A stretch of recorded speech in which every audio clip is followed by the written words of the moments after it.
The Court of Highmarch had been promised a gift from House Ambry, and the gift walked in on its own 2 feet. Dane stopped at the foot of the throne stair, with one bag over his shoulder. A woman in the gallery leaned over the rail, at the volume you use when the help cannot hear. "Has the wine come up? He is very short for it."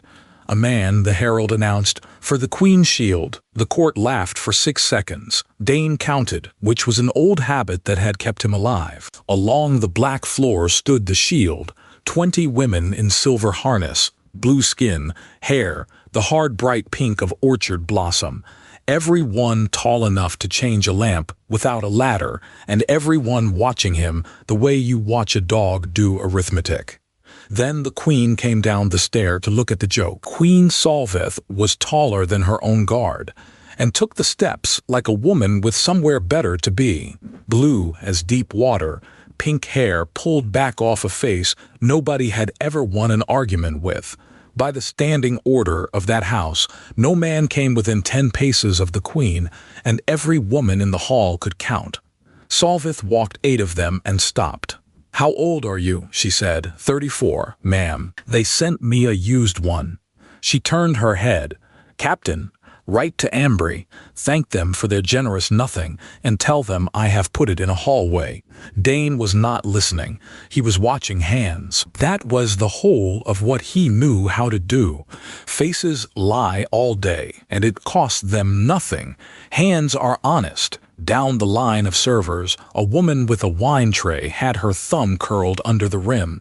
A tray held that way cannot be set down, and a woman who cannot set a tray down has already decided what she does next. She came off the wall fast. Dane moved before he had a reason he could have said out loud. He took 2 steps, put his shoulder into the Queen's chest, and turned her, which put his own back where her front had been, and the knife went in below his left shoulder blade with a sound like a spade going into wet ground. The hall did not scream. The hall inhaled. Solvith had been shoved half a step by a man who came up to her collarbone. She came back off that step with her teeth bared, took 2 handfuls of the front of his coat, and hauled him up until his boots were light and his face was a hand's width from hers. Blue knuckles, silver eyes, and every tooth she owned, showing 20 shield guards, stood with their jaws open. None of them had ever seen a man touch the Queen or the Queen touch a man, and both had happened inside 4 seconds. Dane hung there, calm as a coat on a hook, and raised one eyebrow. "Ma'am," he said, "there is a knife in me. When you shake, it turns." Solvith looked down. There was, in fact, a knife in him, standing out of his back at an angle, and the blood had already reached his belt. "He's got a knife in him," shrieked Tullivane of Highmarch from the gallery rail, aged 9, at a volume that stopped an assassination. "Look at his back. That is a whole entire knife." "Highness, come down from the rail," said someone up there, without hope. "I am coming down the fast way." The Queen set Dane on his feet the way you put down a vase you have decided not to break. By then it was over at the far wall. The wine server had gone for the stair, been folded up by Captain Drusa, and bitten down on something in her back tooth. She was dead before her knees hit the floor, which told the hall somebody had paid her enough to make dying worth it. In 400 years, the Vantine had not let a man carry so much as a bread knife into that hall. 400 years, said Drusa over the body, and the only person bleeding in this room is a man. Ambry sent us one for the shield, and every woman here understood the insult before he was through the doors. "What do we call him, ma'am?" said Guard Pell. "Ask me tomorrow." An old woman in gray was already coming down the steps with a book the size of a door. "By the standing forms of this house," said Mistress Kemble, Master of Forms, "a man does not stand within reach of the Queen. That is the first form, and the penalty for it is not a fine. It is a wall and a squad." "He was not standing. He was moving," said Drusa, toward a knife that was traveling at her ribs. "He was moving within reach." Kemble licked a thumb and turned a page with enormous satisfaction. "I am aware. It is the finest problem I have had in 30 years. I am establishing the shape of the disaster early. Where do you intend to put it? Somewhere with a door. Then the gallery door banged, and the child arrived at speed, blue as her sister and twice as loud, chalk dust to the elbows. She went round behind Dane and looked at the knife from 6 inches away with the frank interest of a person at a fair. "Tully," said the Queen, "away. My name is Tullivane, which is 9 letters, and I am 9 years old. So 9 is my whole number, and I only answer to Tully," the girl told Dane, still looking at the knife. "Does it hurt in the front too, or only the back?" "Only the back so far." "That's lucky." She straightened up and announced to the entire hall at volume, "That's 1." Kemble looked up from her book. "1, what highness?" "One time somebody tried to kill her. Tully was already digging for chalk. I am keeping it on the stairs. Somebody has to. You all keep saying it was an accident, and then you say it again, and that's twice. So, highness, you will not write on the Great Stair. Then stop making me." The surgeons took him away with the knife still in him, because a blade in a back is a plug until clean hands say otherwise, and the last thing he heard was the Master of Forms opening her book again. They took the knife out on a stone table, and the surgeon went quiet halfway through, because she had run out of new skin to work on. Old burns in rings, 4 silver lines across the ribs, exactly parallel, exactly evenly spaced, the way nothing in a fight ever is. "Who did this to you?" she said. "People who paid on time." The court spent the rest of the day deciding what he was. The shield wanted him gone. So did the nobles, because a human near the throne made the wrong shape in the room. Mistress Kemble wanted him kept forever. "He has been here since breakfast, ma'am, and has already outrun the last 2 royal funerals combined. I am at the summit of my profession and would like it to go on." Queen Solveth ended it at the window with her back to all of them. "He stays in the hall outside my door, where he is useless and visible, and where House Ambry can hear about it. They sent him to make me look small. I will send back a picture of their gift standing in my house with my blood on his shirt. Ma'am, if he stays, my women will not stand beside him. Then they will stand 10 paces from him. That has always been the number." Solveth turned around. "A woman in my own livery put a knife into a body 2 feet from my heart this morning. Every one of you was facing the wrong way, and the only one facing the right way was the joke. I would like somebody here to be embarrassed about that." Druce's jaw worked once. "Ma'am, that night, Dane sat on a bench with a bandage across his back and a bowl of soup he had not touched, and a 9-year-old sat down beside him without being asked. You are the only one who did anything," Tully said. "I was expecting it. It isn't brave, it's boring. If you expect it, you get to move first." Tully filed that somewhere. "Everyone says you are a joke. I am a joke." "Well, you are my joke now," she said, which was not how he would have put it, and then she leaned on his good side. He had not expected that at all. "Do you know what I do? My whole job? I am the second chair." "The what?" "The throne stands on 2. She said it in the voice children use for lines they have heard adults say 100 times. One of the blood wears the crown, and one of the blood stands behind it. If there's only one, it isn't a throne, it's a chair, and the crown goes to whoever else has enough blood. So my job is to be alive and stand behind her and not pick my nose in front of ambassadors." She sighed with her whole body. "It's the most boring job in the world. Nobody ever tries to kill me." Down at the end of the corridor, the palace masons were coming in for the night. 4 of them, carrying their ladders sideways through the door. They were House Ambry masons, come to build the arches for a betrothal nobody had signed yet, and the court had let them in without a thought, because nobody on that world had ever looked twice at a man with a ladder.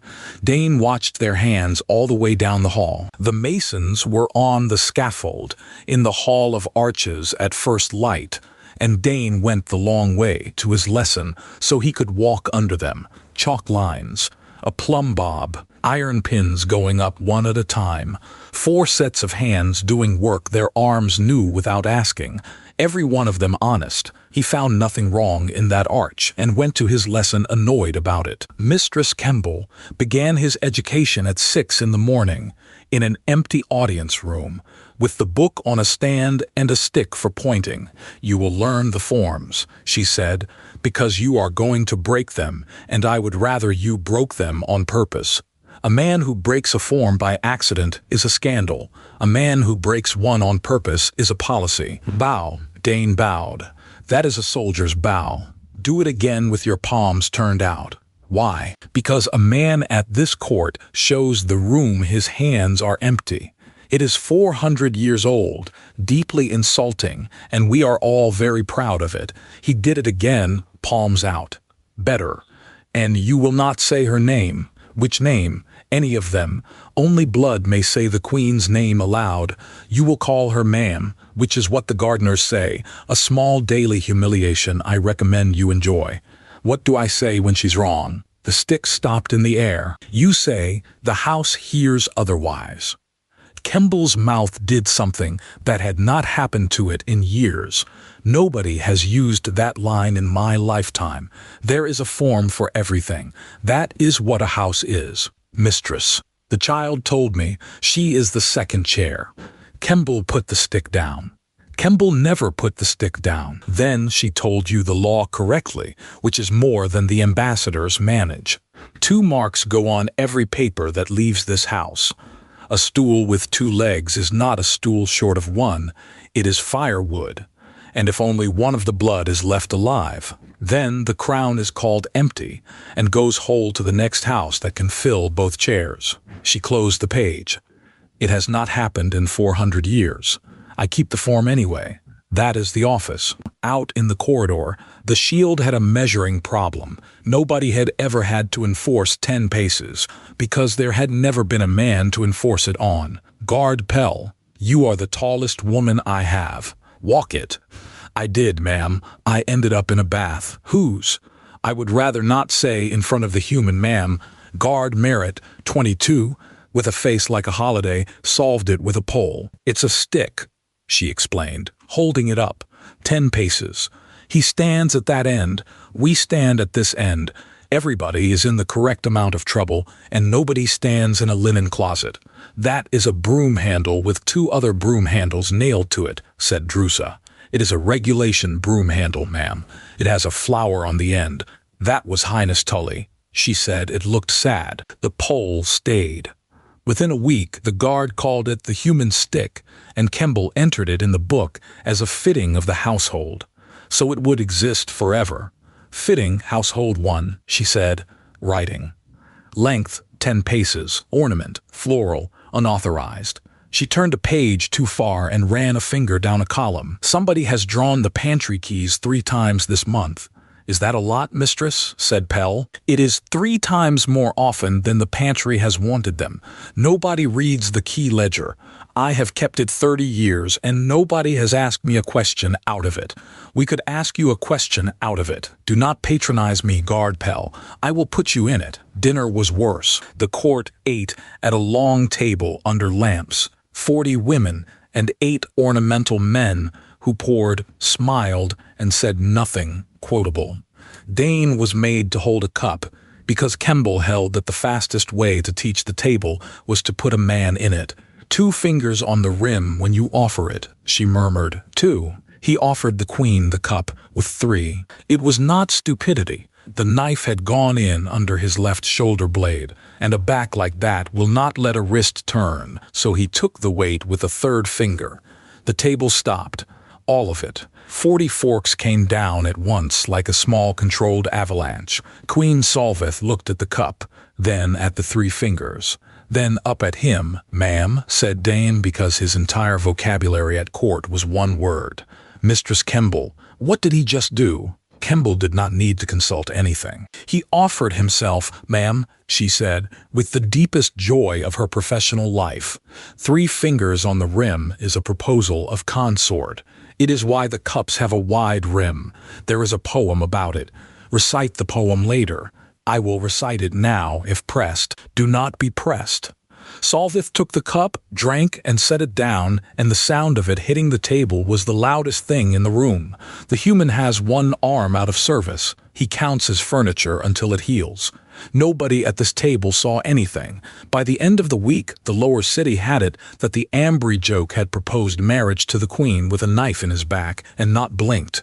There was also the matter of the napkins. At Highmarch, a man leaves his napkin to the right of his own plate. Set it to the left of a woman's plate, and you are telling her, in the oldest and quietest way the language has, that you intend to be awake later. Dane was tidy. He folded his after every meal and set it down on whichever side his good hand was, and 3 times that week that side was the queen's. "Merit," said Drusa, without turning her head. "On it, ma'am." Merit drifted past, swept the napkin up, and dropped it beyond the fruit like a woman clearing a mine. "Human, throw it on the floor. Be disgusting. We are all begging you to be disgusting." "I can't. It's a napkin. It goes flat." The 4th one got through. Merit was 3 steps too far down the table, and Pell had both hands under a jug, and the folded square sat on the left of the queen's plate for a whole course. Solvith looked at it once. Then she put her hand flat over it and drew it off the linen into her lap, and it did not appear again, and nobody was going to be the one who asked. The Ascension rite was on the 8th day, and it nearly killed her. It was a rehearsal. The queen stood on the low dais, while the Ambry masons dressed the betrothal arch above her, a lintel of white stone the length of a boat. Dane was at the wall 10 paces off, the way he had been for 8 days. He heard the wrong sound. It was not a crack. Everyone imagines a crack. It was a dry pattering, like sugar poured on a plate, the sound of stone dust coming out of a joint that has stopped being a joint. He crossed 10 paces in the time it took Kemble to finish a word, hit the queen in the small of the back with his shoulder, and drove her off the dais, and they went down together with her elbow in his throat. Behind them the lintel came off its bearing. It landed where she had been standing and broke into 3 pieces. One piece came down across the back of his legs and stayed there, and that was the piece that mattered. Solvith got up out of the white dust on her hands and knees, crowned somewhere under the rubble, and looked at the man beside her with his legs under a chunk of the ceiling. "You put your shoulder in my back." "Yes, ma'am." "You have done that twice now." "Yes, ma'am."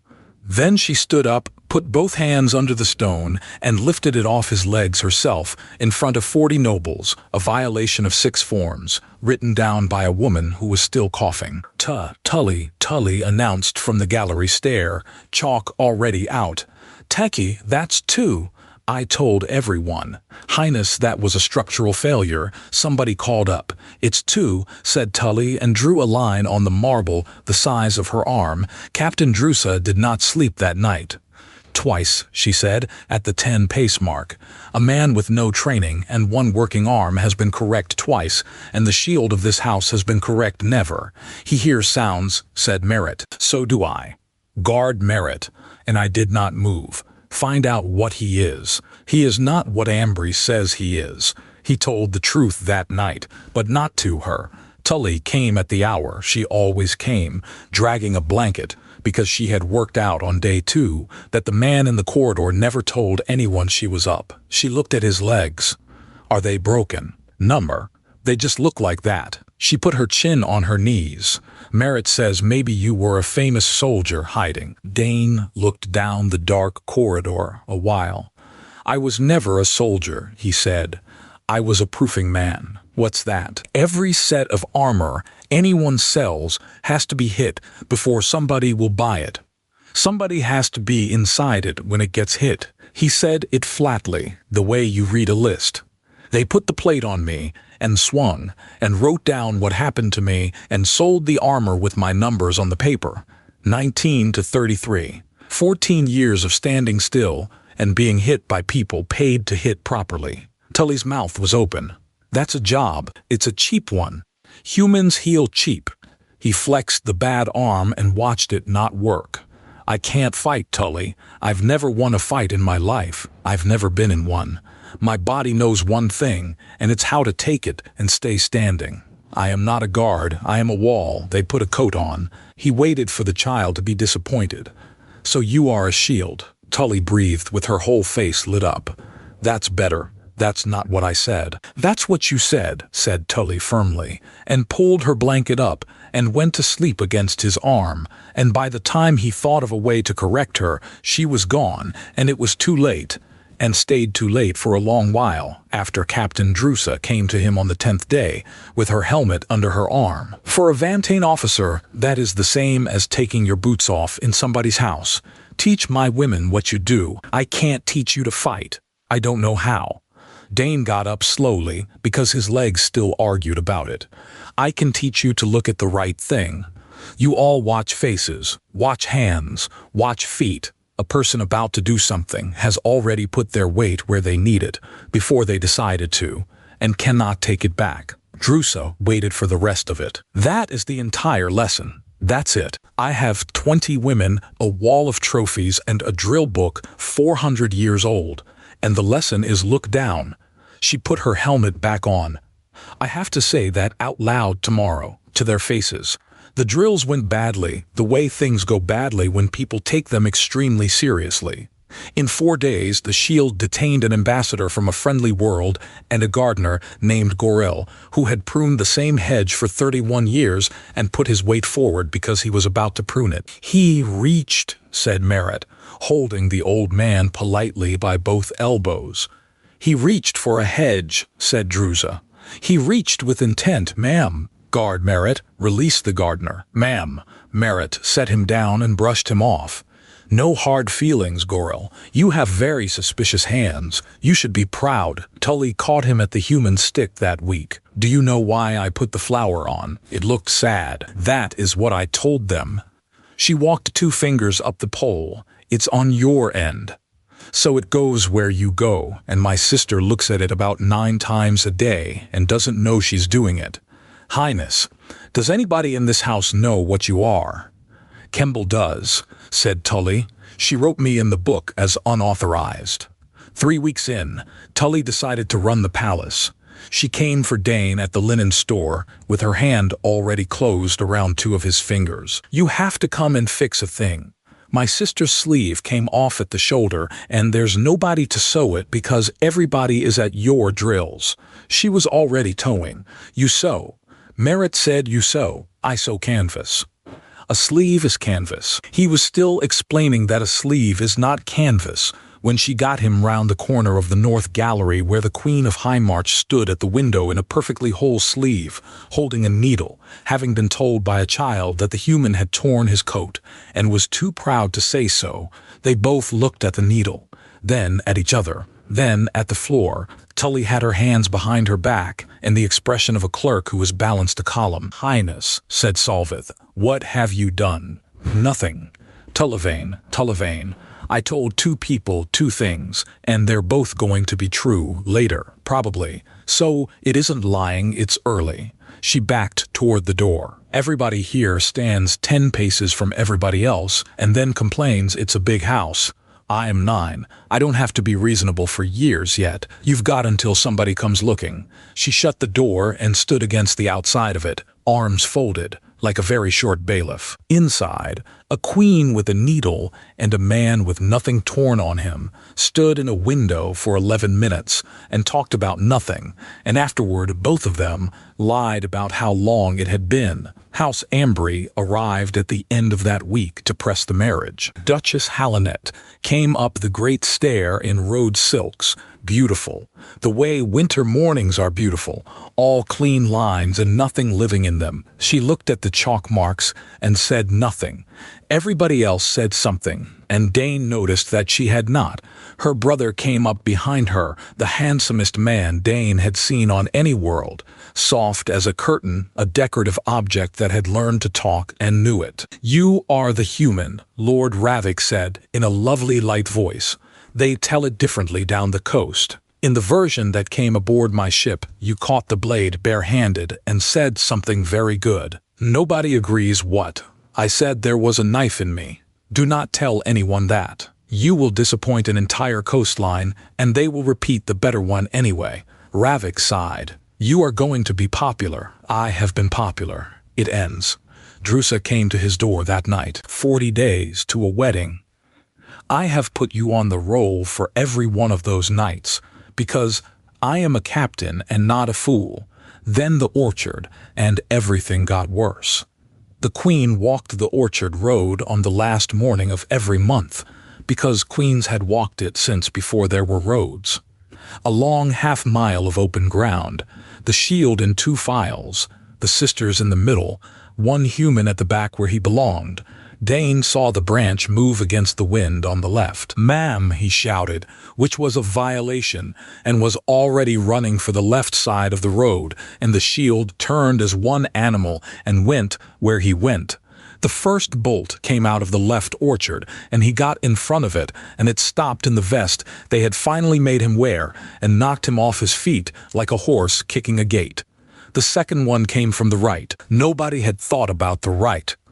Everybody had turned left because he had run left, and the right side of the road was open all the way down. Guard Merritt was on the right.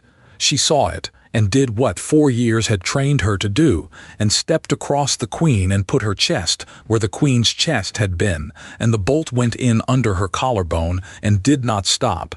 She sat down in the blossom with a very surprised expression. Both shooters were dead inside a minute.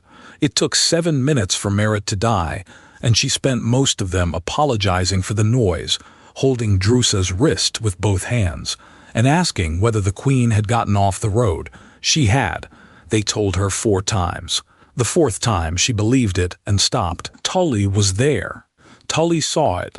She screamed until somebody carried her away, and wrote nothing on the stairs that day.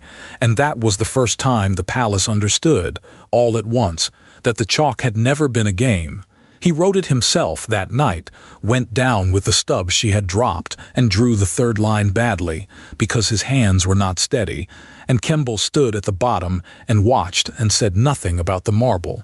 They buried Merritt with her helmet on her chest. Afterward, Drusa laid the human stick across 2 chairs and cut it to 1 pace with a hand saw in front of the whole watch, while nobody spoke. Halfway through the wood, Guard Pell said, "That is a regulation broom handle, ma'am," in the voice Merritt used to say it in. It carried about a foot and died there. The saw did not stop. Nobody looked at her. Pell stood in the guild room with her mouth open around somebody else's joke. New standing. The human stands where I stand. Anyone with an opinion may bring it to me in the yard. Nobody brought her an opinion. 2 nights after the burial, he found the glasshouse lamp still lit. Tully sat at the far end of the aisle with a jar in her lap and her face against the glass. 3 beetles and a leaf. She was talking to them, and it was not a game. "Don't tell anybody about the jar," she said, without turning round. I wasn't going to. There were 3 on the blossom where she sat down, so I got 3. It has to be the right number, or it isn't anything. She turned the jar until the leaf came round the front. You can't count a thing that walks off. That is what a jar is for. Dane counted the exits, the way he had counted them in every room since he was 19. There was 1, and he was standing in it. "She isn't going on the stairs," Tully said. "The stairs are lines and people rub lines off." She was 7 whole minutes, and she spent them saying sorry about the noise, so she gets a jar. She put her forehead back on the glass. "This one is called Merritt. She's the stupid one. She keeps falling over, and she can't get up, and I think that's correct." He said nothing, and went up and sat where he could see the north wall. The Queen found him on the north balcony after midnight, because he was not in the corridor she expected, and she had gone looking, and neither of them said anything about it. "You are in the wrong hall again," Solvith said. "My guard tells me you sleep in the west corridor. That is not my door. That is not anybody's door of consequence. The draft is better. There is no draft in the west corridor." "Then I've been wrong about it for 3 weeks, ma'am." She let it go. Deciding to let a thing go is not the same as letting it go. She did not ask what the west corridor sat over. Nobody had. 1 floor under it, at the end of a passage with no post on it. Behind a door nobody had counted paces from was the bedroom of a 9-year-old girl. They stood at the rail. Below them, the orchard road lay white under the moons, and the trees had gone on flowering as if nothing had happened in them. Ambry has set the date, Solveth said. 40 days. 2 houses stop circling each other. The border opens, and thousands of people who never heard my name eat better next winter. She said it evenly, a woman reading a bill. It is a good bargain. Yes, ma'am. Say something else. There's nothing else in the form, ma'am. Solveth laughed once without humor and looked out at the trees. You want the truth of it, she said. I have known since I was 14 whose hand I would take, and it was never a person, it was a border. A queen marries blood as high as her own, or nothing, and a man does not stand within reach of the queen. I have had those 2 sentences read at me my whole life, and never once, until this month, wanted to put my hands through a wall. She turned. Then she took 2 handfuls of the front of his coat, the same way she had in the throne room, and pulled him in until there was nothing between them but the air he was not using. She did not bare her teeth this time. Look at me properly, she said, low, just once. There is nobody in this hall and no form for what I am doing, and I would like one honest thing before the 40 days. Dane, who had been hit by professionals for 14 years and had never once flinched, discovered what flinching felt like. Ma'am, he said, if I look at you properly, I am not going to be able to stand at that door. Then do not stand at that door. I have to. That's the whole of me. That's the only thing I've got that's worth anything to anybody. That, said Queen Solveth, is the stupidest sentence I have ever heard a brave man say, and she kissed him once hard, with her hands still full of his coat. The lamps in the west corridor burned down and nobody came to trim them. Drusa had written to House Ambry the night she told Merritt to find out what he was. The answer came on the morning of the feast. That house had never enlisted, trained, or discharged a man called Dane, and the muster lists were enclosed. Drusa folded it into her coat and went to stand beside a man who did not exist. The betrothal feast was 2 nights later, and it was where they killed Lord Ravik. Dane watched the cup-bearer's hands all night because a poisoner carries a cup differently, and saw nothing because there was nothing to see. The wine was clean. The jug was clean. Every cup was clean. It was the rim of one cup, wiped with a cloth hours earlier, in a pantry, by a man with a ladder once. Halfway down the evening, the queen caught his eyes down the length of the table, and held them in a room with 300 people in it, and a betrothal already in the paperwork. Dane looked at the cup-bearer's hands, and went on looking long after there was any reason to, and Drusa at his elbow watched a man refuse something, and never told a living soul. Ravik stood to toast his own betrothal, said, I have been told to be charming, and I have decided instead to be brief, which was the best line of his life, drank, and was dead on the floor in 90 seconds. The hall came apart, and in the middle of it, Halinet rose, put out one steady hand and pointed down the table at the only man in the room who was not Vantine. That cup, she said, was carried past the human. Everything stopped. He has been within reach of the queen 4 times against every form this house has, and answers to nobody. Her voice never rose. That was the worst of it. And he was not near the trouble. He was standing in it 4 times. A man stands in it 4 times running because he knows the schedule or wrote it. How lucky must one man be, before luck is the wrong word. He's ours. Tully was halfway up the gallery stair, her voice cracking. He isn't yours. You gave him away. You don't get him back because he came out good. Highness, said Kemble, sit down. Write that down. Write down that I said it. I have written down every word you have said in this hall since you could talk, said Kemble, not looking up. Somebody ought to. Solveth said, Captain Drusa. Ma'am. Drusa did not move. Captain. Drusa closed her eyes a moment, and then took the human by the arm, and she was gentle about it, and that was somehow worse than everything else. They put him in a stone room, under the west wing, behind a door 4 fingers thick. Upstairs the shield closed around Queen Solveth, 3 rings deep, everyone facing outward, everyone watching a queen who had never been the point. Down the corridor, alone and unguarded, a 9-year-old chalked a 4th line on the Great Stair, and sat beside it, counting the marks again, because the number had stopped making sense to her, and she could not say why. The stone room under the west wing had 1 window the size of a book. Dane sat with his back to the door and went over what he had seen 4 times, and every time the house had moved the same direction, inward, around the queen, tighter after the knife, tighter after the stone, 3 rings deep after Merit. He thought about a 9-year-old with her chin on her knees. The throne stands on 2. Nobody ever tries to kill me, she had said. Dane went cold from the neck down. They had never wanted Solveth. A queen is loud. A queen has 20 women in silver standing on her. The other half of the throne was 9 years old, had no guard, and slept behind a door nobody had counted paces from. The 4 attempts were not 4 failures. They were beaters in a field, driving every soldier in that house the same way, until the guards stood packed in 1 room and everything behind it was empty. Kill the 2nd chair, and the crown is called empty, and an empty crown goes whole to the next house with the blood. He was hitting the door with his hand when the lock turned. Mistress Kemble stood in the corridor with a lamp, a key, and the book. The Ambry masons signed out the pantry key at the 4th hour. Before the wine went up, I keep the key ledger. Everybody in this palace laughs at the key ledger. Mistress, that door is locked by the Queen's order. It is.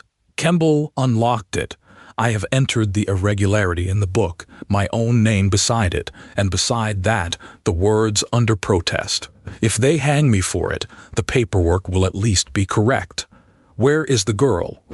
With her chalk, where she has been every night for a month while we discussed her sister. She came down with a blanket for you. I sent her for the captain. She has not come back. She wouldn't. She'd get her beetles first, and every woman in this building thinks I have been sleeping in the wrong corridor. He was already moving. That corridor is over her room, mistress. It has always been over her room. Kemble wrote something in the book. Then she ran. The glasshouse ran the length of the north wall. 1 aisle, benches both sides, glass over everything. 1 door at the near end. No door at the far end. Dane read the geometry from the threshold in 1 look. Tully was at the far end, sitting on the brick with the jar in her lap. 2 men stood between him and her in masons' aprons, already turned because the door had made a noise. One had a short spear, the kind carried into a house in 3 pieces and screwed together in a pantry. The other had a knife, held low and correctly. Tully, said Dane, in a voice with nothing in it at all. Get under the bench. Are they the killing ones? Yes. Okay, said Tully, in a very small voice, and got under the bench and did not cover her eyes because she was 9 and she had to look. The one with the knife came first. Dane did nothing clever. He had nothing clever. He had 14 years of being swung at, and one thing his body knew better than his mind. Where a hit lands, and how to already be somewhere it hurts less. He took the knife on his left forearm, because that is the arm you spend, and closed the distance instead of opening it, because a knife with no room is a fist with a bad grip. He got both arms around the man and put him into the potting bench. That left the spear, and the spear had been waiting for exactly that. It came in under his ribs on the left and went most of the way through him, and the shock arrived like an old friend. Dane looked down at the shaft, standing out of his own body. Then he walked up it. He put one hand and then the other on the wood and pulled himself along it, and the mason's face went from triumph to arithmetic to horror inside a single stride, because a body is supposed to stop when you do that to it. Dane got a fistful of apron at the top of the spear. He did not know how to hit anybody, so he did not try. He fell on him. 200 pounds of proofed human, dead weight straight down and pinned him to the brick, with the shaft standing out of them both like a fence post. "That's 5. Tully screamed from under the bench, sobbing. "That's 5. Somebody come. Somebody came." Drusa came through the door with the shield behind her and did in 4 seconds what 400 years of tradition had built her for. Then the queen was down on the brick with her sister's face in both hands. The shield stood in a ring around a 9-year-old for the first time in that child's life, and Kemble held her lamp up while the surgeons cut the shirt off the man in the aisle. 40 people saw his back and went quiet in the same second, because a body is a document if it is kept properly. And this one was kept beautifully. Kemble crouched with the lamp and read the mark between his shoulder blades aloud, because reading aloud was her office. Proof yard, lot mark, a house sigil, a year, and a number.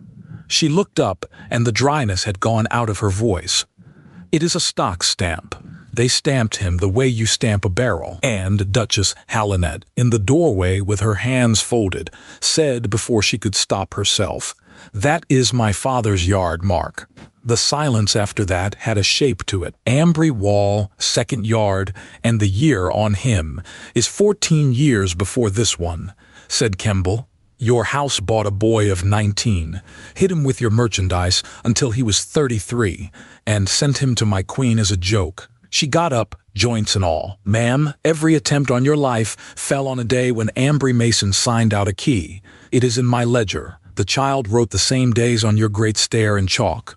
2 records agree, and one was kept by a 9-year-old. I counted them," Tully said, out of her sister's arms, wrecked and furious. "I kept counting, and you all kept saying it was an accident. They took Halinet in the doorway. She did not run and did not bite down on anything. You killed your own brother," somebody said. "I sold my brother a wedding." She said it the way you correct a sum. "A wedding makes my house a consort, holding a cup at somebody else's table for 6 generations more. An empty crown is not a share of a throne. It is the throne whole in 1 year. He was worth a great deal. He was cheaper than that." She said one more sentence on the way out. "He was not supposed to be worth anything." Kemble wrote that down too. The surgeons kept Dane 11 days. The spear had gone between things rather than through them, which is luck. But the ribs on that side had been broken and mended since he was a boy, and this was where the ledger closed. He would keep the arm. He would never lift it above his shoulder again. The surgeon gave him the rest plainly, because he asked, "One more, and you die. Not a bad one. Anyone, a fall on a stair, a door. You cannot take a hit anymore. Not one. Ever. Ever. 14 years of standing still. 1 month of being the only thing in that palace facing the right way, and the whole value of the man had been that you could hit him, and he stayed up. Then I am nothing," he said. "That's the whole inventory." The surgeon went out and shut the door, and the room was very quiet. The queen came on the 6th night without the shield, leaving 20 women standing somewhere under a lie about where she was going. Dane started to get up. "Do not stand." Solvith stopped 3 paces off, then went and stood at the foot of the bed, with her hands behind her back. "Kemble has costed your funeral in advance. It is the cheapest thing you have ever done for me." That was not what she had come to say. Both of them heard it not be that. "You went into a glasshouse with 1 door," she said. "Yes, ma'am. There is nothing after that sentence. I have carried it for 6 nights, and there is nothing after it." She waited. He said, "Ma'am," because it was the only word he had ever been given, and it was wrong, and he knew it while it was still in the air. "Yes," said the queen. "Well." She went out and shut the door herself. "Queens do not shut doors." Down the corridor, somebody said, "Ma'am," and got no answer at all. After a while, he tried to lift the arm. He got it as far as his chest. He put the other hand under the elbow and helped it, which was cheating, and it went higher and stopped as though it had come up under a shelf.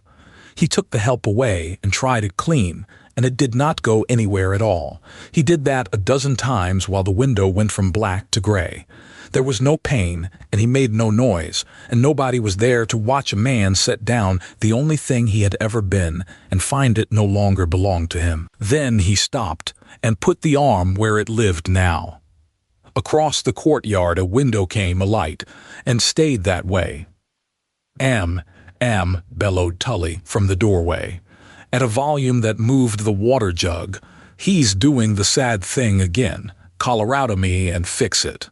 "Highness," said Kemble from the corridor. "There is a form for summoning the Queen. Is it faster than that one?"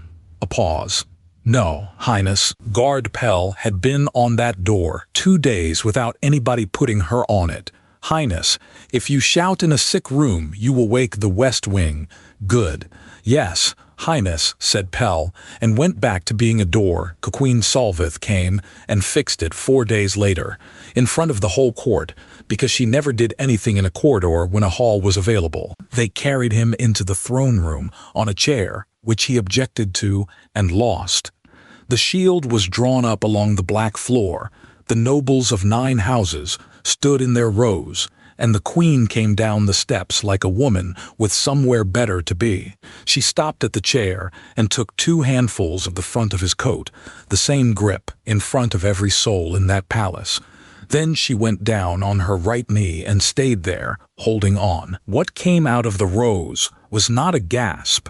It was 400 forks going down at once, a whole court dropping what it held, because the forms had run out, and under it the flat sound of a very large book hitting flagstones, because for the first time in 31 years the Master of Forms had let go of hers. "Mistress Kemble," said the Queen without turning her head, "what have I just done?" Kemble picked her book up off the floor with enormous dignity. "The right knee, ma'am. The offering of consort. It has only ever been a thing a man does, and there is no form on this world for a queen doing it, because nobody thought of it. Then write 1. I am, ma'am, I am writing extremely fast, ma'am," Dane said. "The law says you marry blood as high as your own. There's no blood on me. There's a stock number where the blood should be." "The House hears otherwise," said Kemble, and closed her eyes a moment. "My whole life I have waited to say that line to somebody. It was worth it." Solvith leaned in, still on her knee, still holding his coat in both fists, and said it quietly, and every person in that hall heard it anyway. "There is a house in this room with 400 years of blood, and it spent that blood on a knife, a falling stone, a wiped cup, and a spear pointed at a child. And there is a man here with a stock stamp on his back, who has stood in front of my family since the hour he arrived and never asked me for anything." Her voice did not shake. "The blood is not in the paper. It is in who crosses the floor. From the second rank, in no hurry," an old woman said. "Then you are not queen." Every head turned. House Corvell had sat second at that table since the wall went up, and this one spoke under her breath with a thin whistle in it, so that 300 people went quiet to catch the ends of her sentences. "Marry him, and you are a woman with a nice house. My house will say so out loud, and 8 will say it after us. That is the law they taught me the year they taught you." "It is," said Solvith, "and here is the rest of it. Ambry is finished, and that border stays shut. I said a wedding would feed the North next winter. No wedding is going to, and a thing does not stop being owed on the day it stops being convenient. That winter is mine now." She looked up the hall. "So take the Regency, ma'am," said Kemble, sharply. "The Regency of the North, the port with it, and the Crown's third of everything through that port, to House Corvell, in trust for my sister until she is of age." Solvith had not let go of his coat. "Corvell has grain and Corvell has ships. Corvell will feed the winter I am not marrying. That is the price, and I am paying it here, so nobody can say I got him for nothing." Corvell stood holding a third of a coastline with no way to look pleased, and sat down. "So cross it, Captain." Drusa crossed the black floor and stood behind the chair. The shield came with her, all 20. over the 10-pace line painted on those flagstones for 4 centuries, and stood at 1 pace, and the court watched the geometry of the room change and could do nothing about it. "Mistress," said Guard Pell, looking down at the painted line under her own boots, "do we scrub this off, or does it go under glass?" "Under glass, Guard Pell," said Kemble. "Everything in this house is going under glass." Then a 9-year-old walked out of the rank of the blood, planted herself by the chair, and turned to face 9 houses. "I'm the second chair," Tully announced.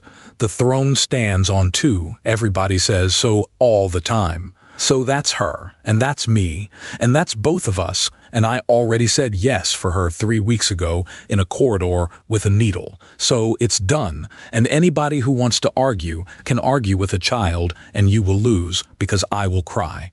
Nobody argued with the child. Dane looked up at the woman holding his coat, and found that after a month of having one word, he had run out of it. "Solveth," he said. "Only blood may say the Queen's name aloud."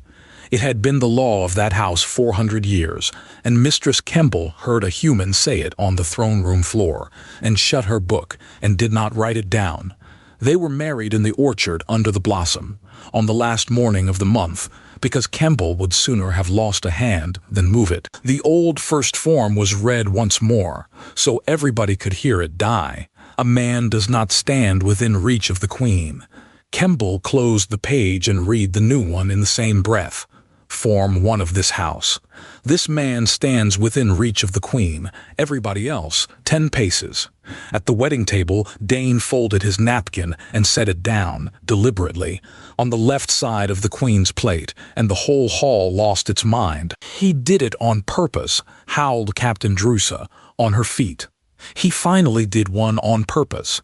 In the spring a horse came apart in the courtyard and went into the stalls with a groom under it, and Dane got 3 steps before Drusa had him by the back of the coat.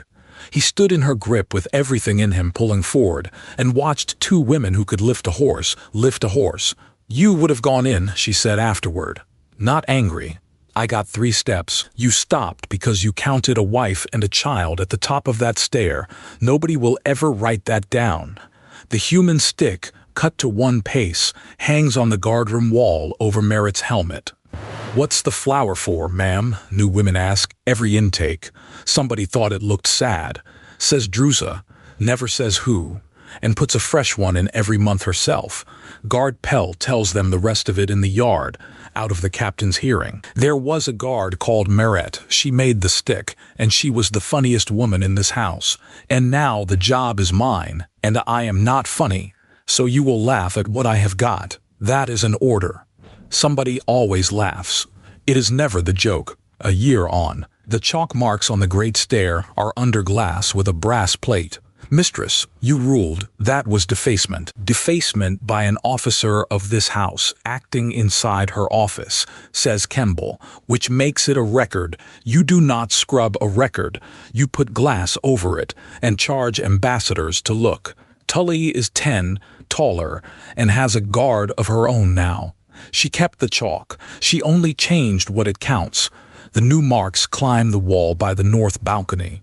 The total this morning is 106, and when ambassadors ask, the Princess of Highmarch tells them from the stair at volume. That's how many times my sister has kissed him where people could see.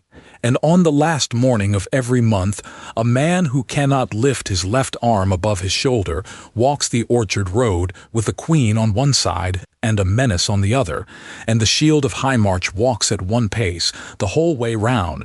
He does not take hits any more. He has not needed to. Every soldier in that house watches hands now, and they learned it from a joke. House Ambry sent up the stair with 1 bag. If this one got past your guard, hit like and subscribe. New stories soon.